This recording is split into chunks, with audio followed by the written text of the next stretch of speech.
Seja bem-vindo ao Fator Psi, canal dedicado a livros de psicologia. Deixe seu like, inscreva-se no canal e clique no sininho para ser avisado sobre novos audiobooks. Saia da sua mente e entre na sua vida. Capítulo 3. A força da evitação. A situação em que você se encontra agora pode parecer um cabo de guerra com um monstro grande e feio, independentemente se está lidando com depressão, ansiedade, dor física, memórias dolorosas ou alguma outra situação negativa. O cabo de guerra parece muito difícil de ser vencido. Quanto mais forte você puxa, mais forte o monstro puxa em resposta. Às vezes pode parecer que há um poço sem fundo entre você e o monstro, e que se você perder, será puxado para o poço e será completamente destruído. Então você puxa e puxa, você se esforça mais e mais, procura por maneiras diferentes, melhores e mais fortes de puxar. Você tenta fincar seus calcanhares no chão para ter mais força, ou tenta fortalecer seus músculos. Assim, continua esperando que algo funcione. Suponha, entretanto, que você tem um trabalho completamente diferente a fazer. Talvez seu trabalho não seja vencer esse cabo de guerra. Talvez seu trabalho seja encontrar uma maneira de soltar a corda. Por que fazemos o que não funciona? Quando pessoas infelizes realmente olham para o seu próprio comportamento, costuma ser fácil ver que sua evitação experiencial não está funcionando. Pense no que descobriu quando preencheu a sua planilha de estratégias de enfrentamento no capítulo 2. Agora deveria estar claro para você que os comportamentos que desenvolveu para evitar sua dor não têm sido particularmente eficazes a longo prazo. Se eles tivessem funcionado, você não estaria onde está agora. O problema é que é diabolicamente difícil identificar que comportamentos de evitação experiencial não podem ser eficazes. Existem pelo menos 5 razões pelas quais é tão difícil enxergar essa verdade. Primeira, estar no controle funciona tão bem em outras áreas de sua vida, o mundo fora do seu corpo, que você assume que também funcionará com seus pensamentos e sentimentos. Esse ponto é fácil de entender. Por exemplo, no espaço fornecido a seguir, liste alguns exemplos de situações bem-sucedidas nas quais o controle por resolução consciente de problemas funcionou para você no mundo externo. É muito provável que você tenha conseguido gerar alguns exemplos relativamente incontroversos de vezes em que a capacidade de controlar eventos no mundo externo funcionou para você. Segunda, você aprendeu que deveria ser capaz de controlar seus pensamentos e sentimentos. Por exemplo, quando você era pequeno, podem ter lhe dito: "Pare de chorar, ou eu lhe darei um motivo para chorar." Garotos grandes não choram. Ou, não tenha medo, apenas maricas sentem medo. Agora pense em quando você era uma criança. Veja se consegue lembrar de alguma mensagem passada a você por outros que sugeriam que você deveria ser capaz de controlar facilmente suas emoções ou pensamentos. Se você lembrar de alguma, liste-a aqui. Terceira. Quando você era jovem, os gigantes ao seu redor chamados de gente grande pareciam ser capazes de controlar seus pensamentos e sentimentos. Por exemplo, você pode ter se sentido muito assustado, mas parecia que o papai nunca tinha medo. Você pode ter chorado muito, mas os adultos ao seu redor quase nunca choravam. Esse fato, quando combinado ao ponto 2, apresentado anteriormente, pode ter feito você internalizar esta mensagem. Você deveria ser capaz de controlar seus medos ou sentimentos tristes, porque os outros obtêm sucesso ao exercer esse tipo de controle. Isso não significa que você de fato aprendeu a controlar seus sentimentos, mas pode significar que aprendeu a ficar quieto quanto ao que realmente sentia para que os outros não fossem perturbados por suas emoções. Se sua experiência foi parecida com essa descrição, no espaço a seguir tente listar exemplos de como outras pessoas pareciam mais confiantes, mais calmas ou mais felizes e mais capazes de controlar suas emoções internas do que você. Em algum momento posterior na vida, aprendemos que a ideia de que outros adultos conseguem controlar seus sentimentos é uma ilusão. Por exemplo, quando crescemos podemos nos dar conta de que o papai na verdade não era tão calmo. Ele pode ter tido um problema com álcool que você não tinha pleno entendimento quando criança, ou talvez ele estivesse ingerindo calmantes como uma estratégia de enfrentamento. Ou, quando você vira um adulto, você pode aprender que aquelas crianças na escola que pareciam tão bem por fora estavam sofrendo com lutas internas, do mesmo jeito que você estava. Agora veja se consegue lembrar de quando percebeu pela primeira vez que as pessoas que pareciam tão bem para você, quando você era jovem, estavam, na verdade, sofrendo. Liste essas ocasiões aqui. Quarta. Enquanto estava crescendo, você recebeu um fluxo constante de mensagens dizendo que boa saúde e felicidade plena dependiam da ausência de experiências privadas difíceis. Por exemplo, pense em todos os comerciais que você já viu para produtos como cerveja, cigarro, drogas psiquiátricas, viagens, carros desejados, roupas da moda e assim por diante. Não é verdade que muitos desses comerciais pregam que a felicidade é igual à total ausência de pensamentos e sentimentos dolorosos? E se você comprar esse produto, se sentirá melhor e estará muito mais próximo da felicidade? Veja se consegue lembrar de algumas mensagens midiáticas como essa e escreva a seguir a mensagem ou o comercial. Então responda a esta pergunta. Qual mensagem de evitação experiencial você acha que está por trás? Se você está gostando deste audiobook, considere apoiar nosso canal para mais conteúdo. Use a chave Pix fatorpsi@gmail.com. Suas doações são essenciais para continuarmos. Agradecemos seu apoio. Quinta. Às vezes parece que controlar nossos pensamentos e sentimentos indesejados realmente funciona em curto prazo. Por exemplo, você pode ter tido um pensamento recorrente de que era inútil, e para compensar esse pensamento, você se tornou viciado em trabalho. Isso pode aparentemente ter resolvido o problema de se sentir inútil, mas em geral, trabalhar tanto apenas impulsiona esse sentimento. Esse processo é explorado em parte no capítulo 2, no qual discutimos a supressão dos pensamentos. Se você tem sentimentos dolorosos e deliberadamente os suprime, qualquer coisa que você fizer para compensar o fato de se sentir mal consigo mesmo pode lembrá-lo que, no fundo, há algo errado comigo.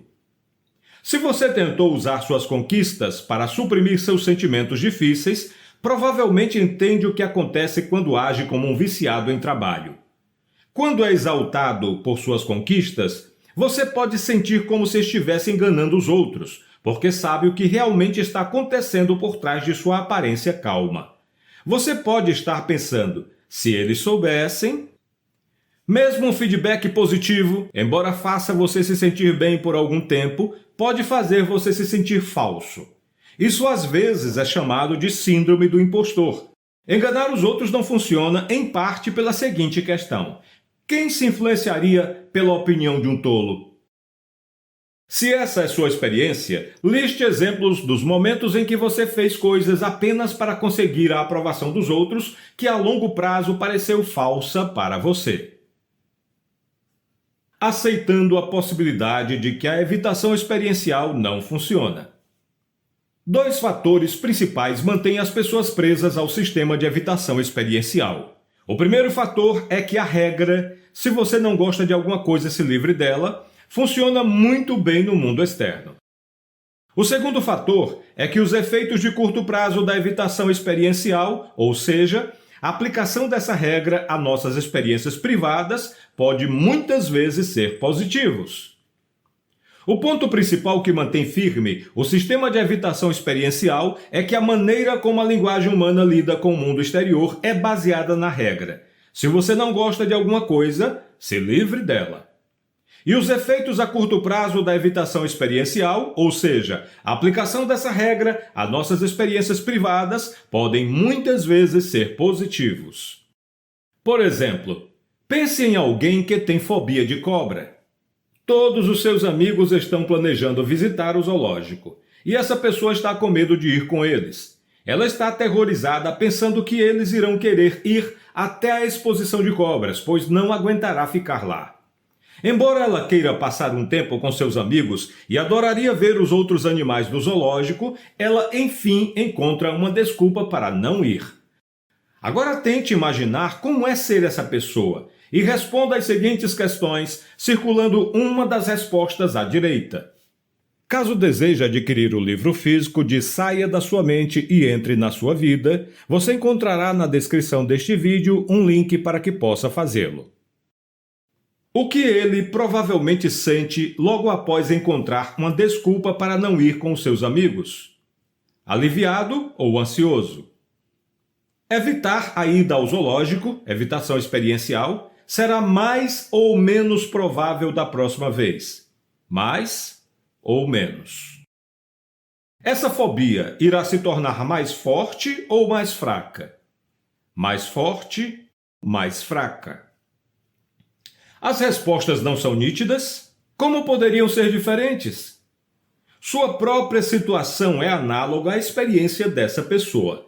Toda vez que você se engaja em um comportamento especificamente planejado para evitar alguma experiência privada negativa, você dá início ao mesmo conjunto de reações descritos nas questões anteriores. É provável que você sinta uma sensação imediata de alívio por não ter que lidar com seus pensamentos, sentimentos ou sensações físicas dolorosos. A sensação de alívio que você sente reforça seu desejo de usar a mesma estratégia da próxima vez que se deparar com a possibilidade de ter que enfrentar sua dor. No entanto, cada vez que faz isso, na verdade você dá ao conteúdo doloroso, ou seja, aos seus pensamentos, sentimentos ou sensações físicas, mais poder. A metáfora do tigre com fome. Imagine acordar em uma manhã e encontrar do lado de fora de sua porta um adorável filhote de tigre miando. Claro que você traz o filhotinho fofinho para dentro de casa como seu bichinho de estimação. Depois de brincar com ele por algum tempo, você percebe que ele ainda está miando sem parar e que ele deve estar com fome. Você o alimenta com um pouco de carne vermelha crua moída por saber que é isso que os tigres gostam de comer. Você faz isso todos os dias e todo dia seu tigre cresce um pouco mais. Ao longo de 2 anos, as refeições diárias de seu tigre mudam de pedaços de hambúrguer para costela, depois para pedaços inteiros de carne. Logo, seu bichinho de estimação não mia mais quando está com fome. Em vez disso, ele rosna ferozmente para você sempre que pensa que está na hora da refeição. Seu bichinho fofinho se transformou em uma fera incontrolável e selvagem que lhe partirá ao meio se não conseguir o que quer. Sua luta contra a dor pode ser comparada a esse tigre de estimação imaginário. Toda vez que você fortalece sua dor, alimentando-a com a carne vermelha da evitação experiencial, você ajuda a sua dor tigre a crescer um pouco maior e mais forte. Alimentá-lo dessa maneira parece ser o prudente a fazer. A dor tigre rosna ferozmente, dizendo-lhe para alimentá-la com o que ela quer ou irá devorá-lo. No entanto, toda vez que a alimenta, você ajuda a dor a se tornar mais forte, mais intimidante e mais controladora de sua vida. Considere a possibilidade, por mais improvável que pareça, de que não é só o fato de que essas estratégias de evitação não funcionaram, é que elas não podem funcionar. A evitação só fortalece a importância e o papel daquilo que você está evitando. Em outras palavras, quando você evita lidar com seu problema, ele só cresce. A armadilha de dedos chinesa. A situação é parecida com as armadilhas de dedos chinesas com as quais você deve ter brincado quando era criança. A armadilha é um tubo de palha tecida mais ou menos do tamanho do seu dedo indicador.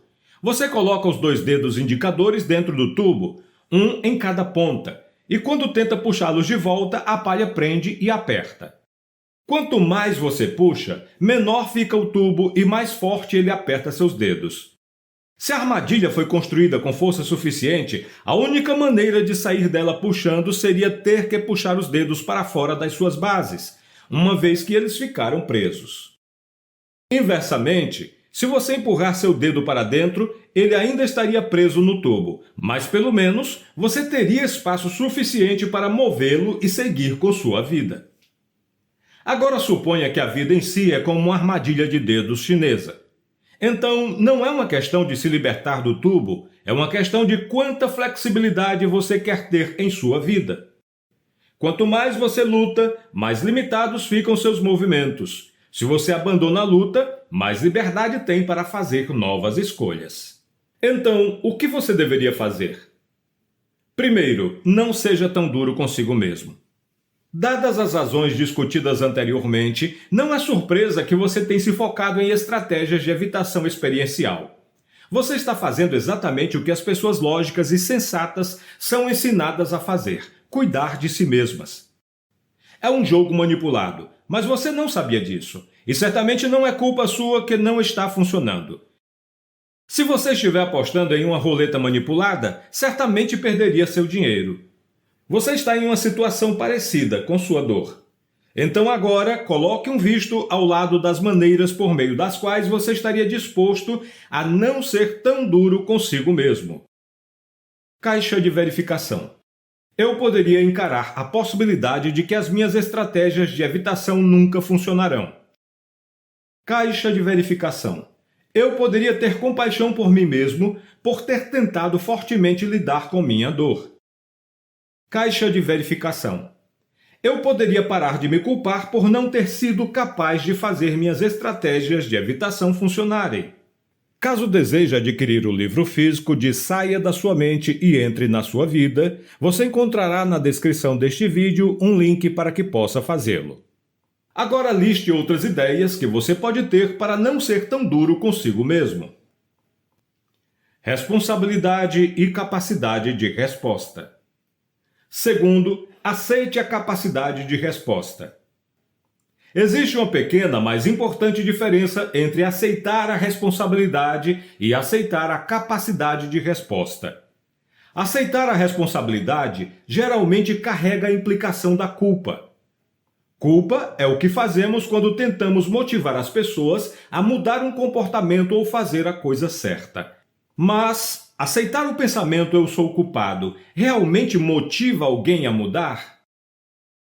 Exercício: o jogo da culpa. No espaço fornecido a seguir, anote alguns exemplos de situações nas quais você culpou a si mesmo ou aos outros por qualquer evento negativo que experienciou. Então, em uma escala de 1 a 10, classifique o quão bem esses exemplos funcionaram para motivá-lo e fortalecê-lo para viver uma vida de forma mais vital, gratificante e libertadora. Nessa escala, 1 significa nem um pouco fortalecido e 10 significa fortalecido ao máximo. Na primeira coluna, exemplos de culpa. Na segunda coluna, escala de vitalidade e fortalecimento 1 a 10. Quantas vezes você teve uma pontuação alta em termos de se sentir vital e fortalecido quando estava culpando a si mesmo ou aos outros por eventos negativos em sua vida? Estamos apostando que você não se sentiu particularmente fortalecido quando estava jogando o jogo da culpa. Se você pontuou baixo consistentemente, pode significar que culpar não funciona para você. Se a culpa não está funcionando claramente, você precisa de outra coisa. Como alternativa, aceitar a capacidade de resposta significa reconhecer a possibilidade de que você é capaz de responder. Essa habilidade não tem nada a ver com culpa. Na maioria das vezes, sua dor não é culpa de ninguém. A dor acompanha automaticamente o sistema verbal que todos os seres humanos adquirem. Mesmo em situações extremas, como estupro ou incesto, quando outra pessoa é de fato culpada por cometer contra você um ato maldoso de maneira proposital e deliberada, você ainda teria a habilidade de responder à dor que isso causa a você. É como se houvesse 2 botões de rádio que controlam seu sofrimento. Um deles está rotulado como dor. Você tem se esforçado muito para girar esse botão para diminuir o volume, mas parece que não está funcionando. O outro botão, rotulado como desconforto, está na parte de trás do rádio, e você não sabia que ele estava ali. As configurações desse botão controlam o quanto você luta com a dor e quanto esforço você gasta tentando controlá-la. Estamos supondo que você achasse que precisava aprender a controlar o botão do desconforto quando começou a ler este livro. Mas o que sua experiência real lhe diz sobre quem controla esse botão? Você controla o botão? Você consegue simplesmente diminuir o volume da dor que experimenta para o volume que você prefere? Se sua resposta for não, talvez você não seja responsável por esse botão. Porém, agora se pergunte isso: quem controla o botão atrás do rádio? Quem determina o que você faz com a dor quando ela aparece? Ser responsável significa reconhecer que há, de fato, alguma resposta que você pode dar. Você é capaz de responder. Posteriormente, neste livro, vamos explorar essas áreas nas quais você sempre poderá responder. Terceiro, comece a considerar a possibilidade de que há uma alternativa real para a sua luta.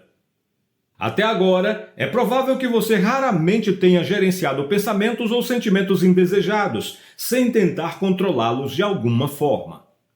Um dos nossos objetivos é mostrar o que acontece quando você desapega de seus esforços para controlar seus pensamentos e sentimentos indesejados. Isso não é fácil, porque controlar é o que a mente humana é programada para fazer. Até aqui pedimos apenas que você comece a realmente examinar o que sua experiência está lhe dizendo. Para fazer isso pelas próximas 2 semanas, preencha o formulário a seguir. Você pode copiar este formulário para que tenha uma versão em branco para preencher todos os dias, ou pode datar cada linha e anotar as observações de cada dia nessa cópia. Ao final de cada dia, classifique os 3 itens a seguir. Caso deseje adquirir o livro físico de Saia da Sua Mente e Entre na Sua Vida, você encontrará na descrição deste vídeo um link para que possa fazê-lo. Ao final de cada dia, classifique os 3 itens a seguir.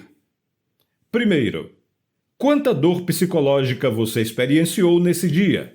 Se sua dor ocorre em razão de um problema específico, como ansiedade ou depressão, use um rótulo mais preciso do que a palavra dor.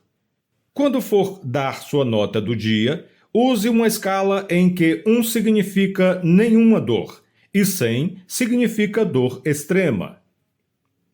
Segundo, depois de classificar sua dor para o dia, avalie quanto esforço e luta você precisou para exercer o controle sobre sua dor nesse dia.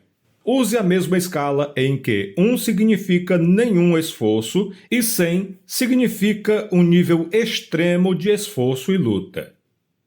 Terceiro, o passo final é classificar o quão produtivo foi o dia. Ou seja, se cada dia fosse como hoje, quanta vitalidade caracterizaria a sua vida? Novamente, use a mesma escala de 1 a 100.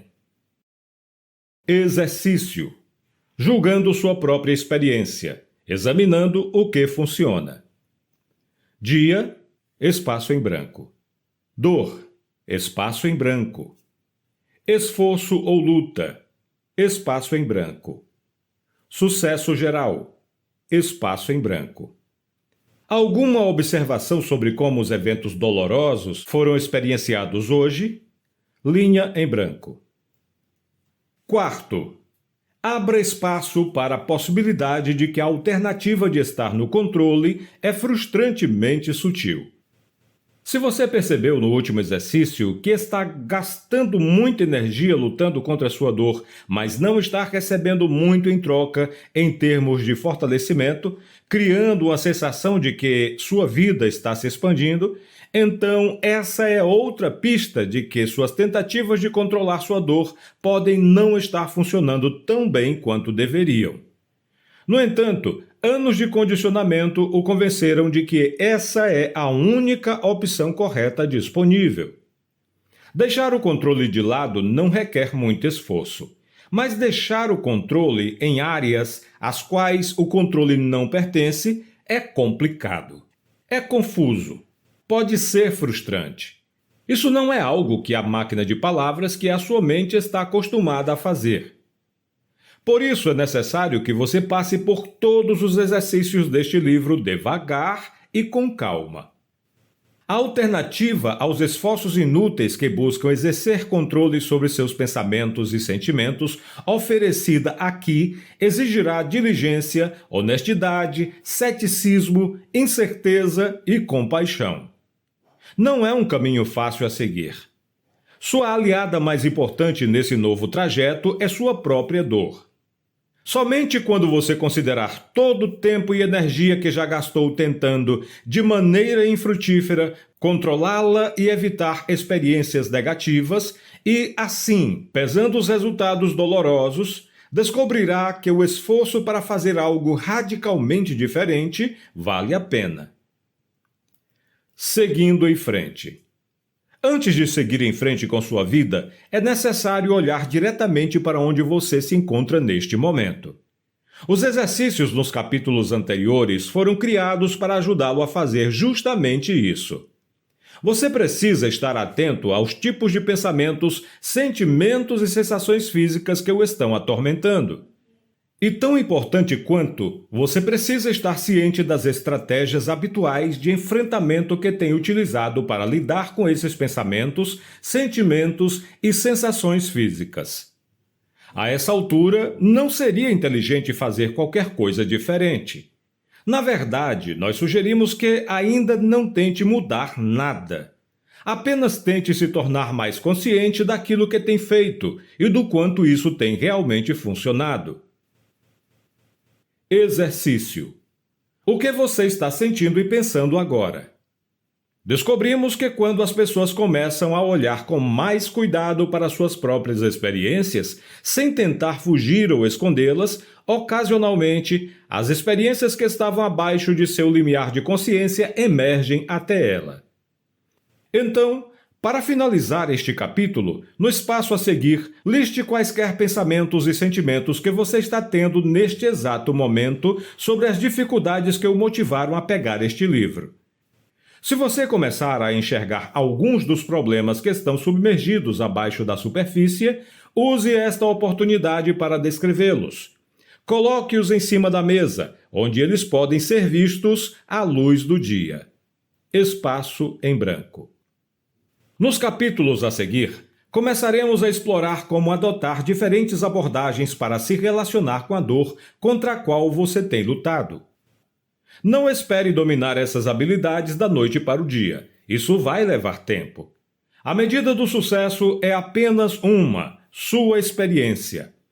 Não estamos pedindo para você comprar gato por lebre. Não estamos pedindo que acredite em nossa abordagem alternativa. Pedimos apenas que esteja disposto a tentar as novas sugestões que mostraremos e permita que a sua própria experiência seja a juíza. Se você está gostando deste audiobook, considere apoiar nosso canal para mais conteúdo. Use a chave Pix fatorpsi@gmail.com. Suas doações são essenciais para continuarmos. Agradecemos seu apoio.